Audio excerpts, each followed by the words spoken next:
সোমবার করে বাড়িতে পুজো দিয়ে বেরিয়ে পড়েছিলাম বাপের বাড়ির উদ্দেশ্যে। তো দেখো আমি আর আমার শুনো গুছিয়ে একদম বেরিয়ে পড়েছি। আর এই যে হাবড়া চলেও এসছি। আর তারপরে বাড়িতে গিয়ে একটু সাবু ভিজিয়ে রেখেছিল মা, সাবু খেয়ে একটু রেস্ট নিয়ে নিলাম। তারপরে একটু রাস্তাতে বেরিয়েছিলাম। দেখো আমার শুনো কত আনন্দ করছে। আর আমাদের বাড়ির সামনের এই রাস্তাটা না পাকা হচ্ছে। তো 2 দিন 3 দিন নিরামিষ খাওয়ার পরে মঙ্গলবারেও আমরা নিরামিষ খাই যেহেতু, তো এটা ছিল বুধবার। বুধবারে বাবা অনেকটা চিংড়ি মাছ নিয়ে এসেছে। দেখো আমার শুনু কত আনন্দ করছে মামা বাড়িতে এসে। আর মা দিকে সবজিগুলো কেটে নিচ্ছে। এটা ছিল পুঁই শাক।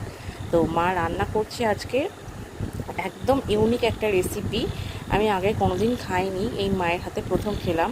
তো চিংড়ি মাছ দিয়ে গুঁড়ি কচু দিয়ে বেগুন আলু দিয়ে তরকারি, আর ছিল পুঁই শাক দিয়ে চিংড়ি মাছ। পুঁই শাক তো আমার সব সময়ের জন্য ফেভারিট, আর তাতে যদি পড়ে চিংড়ি মাছ তাহলে তো জমেই গেল। তো দেখো এই যে গুঁড়ি কচুর তরকারিটা দেখে এখনই আমার লোভ লাগে। তোমরা যদি রেসিপিটা জানতে চাও তাহলে মায়ের ওখানে গিয়ে